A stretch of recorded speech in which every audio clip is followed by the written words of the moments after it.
Assalamualaikum warahmatullahi wabarakatuh. Bagaimana kabarnya siswa semua? Semoga sehat dan bisa menjalani hari-hari dengan hebat. Sebelum kita mulai pelajaran kali ini, alangkah baiknya kita berdoa terlebih dahulu agar semua diberi kelancaran dan mendapat ridho dari Allah Subhanahu wa taala. Berdoa dimulai.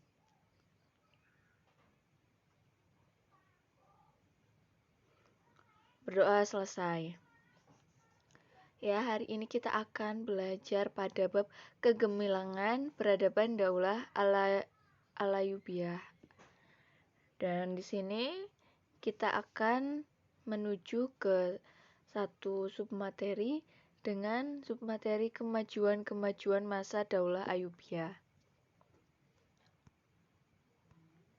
Kemajuan-kemajuan masa Daulah Ayyubiyah itu terbagi menjadi, kita kelompokkan menjadi bidang pendidikan, bidang ekonomi dan perdagangan, selanjutnya bidang militer dan sistem pertahanan. Kita mulai dari bidang pendidikan. Kemajuannya itu yang pertama, menjadikan Damaskus sebagai kota pendidikan. Pemerintahan Daulah Ayyubiyah terutama pada masa kekuasaan Nuruddin dan Salahuddin telah berhasil menjadikan Damaskus sebagai kota pendidikan. Jadi yang menjadikan Damaskus sebagai kota pendidikan itu pada masa kekuasaan Nuruddin dan Salahuddin. Lalu yang kedua, ini masa Daulah Ayyubiyah itu mendirikan madrasah. Dan madrasah-madrasah ini bermula dari Damaskus, lalu terus berkembang dan menyebar ke seluruh pelosok Suriah. Lalu yang ketiga, pengembangan masjid sebagai lembaga pendidikan atau sekolah masjid. Lembaga pendidikan ini secara formal menerima murid-murid dan mengikuti model madrasah yang dikembangkan pada masa Nizamiyah. Pada masa Nuruddin terbangun konsep multifungsi yang berhubungan dengan masjid di Suriah. Bahkan pada pemerintahan selanjutnya setelah Daulah Ayyubiyah, yaitu masa pemerintahan Mamluk, melahirkan satu tradisi baru, yaitu menguburkan para pendiri sekolah masjid di bawah kubah bangunan yang mereka dirikan. Jadi para pendiri sekolah masjid itu yang sudah wafat dikuburkan di bawah kubah bangunan yang mereka dirikan. Lalu yang keempat, mendirikan rumah sakit sekaligus menjadi sekolah kedokteran. Selain membangun konsep multifungsi, Nuruddin juga membangun rumah sakit yang terkenal dengan memakai namanya, yaitu Rumah Sakit Al-Nuri. Rumah sakit Al-Nuri ini menjadi rumah sakit kedua di Damaskus setelah Rumah Sakit Al-Walid dan ditambah fungsinya tidak hanya sebagai tempat pengobatan, juga sebagai sekolah kedokteran. Selanjutnya itu di bidang ekonomi dan perdagangan. Dalam bidang ekonomi itu membangun kerjasama penguasa muslim di wilayah lain.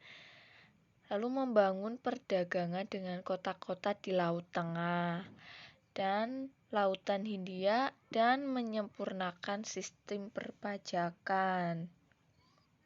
Hubungan internasional dalam perdagangan, baik jalur laut maupun jalur darat, semakin ramai dan membawa pengaruh bagi negara Eropa dan negara-negara yang dikuasainya. Sejak saat itu, dunia ekonomi dan perdagangan sudah menggunakan sistem kredit bank, termasuk letter of credit. Bahkan ketika itu sudah ada mata uang yang terbuat dari emas. Lalu yang kedua ini memulai percetakan mata uang berupa dirham campuran atau fulus. percetakan fulus yang merupakan mata uang dari lembaga dimulai pada masa pemerintahan Sultan Muhammad Al-Kamil Ibnu Al-Adil Al-Ayyubi. Percetakan uang fulus tersebut dimaksudkan sebagai alat tukar terhadap barang-barang yang tidak signifikan dengan rasio 48 fulus untuk setiap dirhamnya. Lalu dalam bidang industri itu adanya pembuatan kincir dan berdirinya pabrik-pabrik.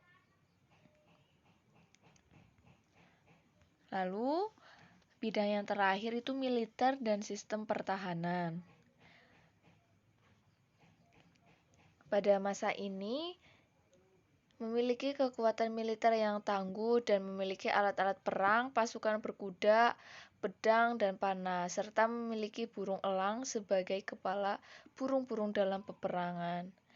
Dan membuat bangunan monumental berupa tembok kota di Kairo dan Mutkatam, yaitu benteng Qal'ah Jabal Sultan Salahuddin Al-Ayyubi atau lebih dikenal dengan sebutan Benteng Salahuddin Al-Ayyubi.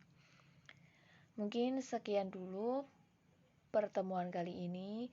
Apabila ada yang kurang jelas bisa ditanyakan, bisa juga melalui grup ataupun chat pribadi kepada saya. Kita akhiri pertemuan kali ini dengan bacaan hamdalah dan kafaratul majelis. Alhamdulillahirobbilalamin. Subhanakallahumma wabihamdika asyhadu alla ilaha illa anta astaghfiruka wa atubu ilaik.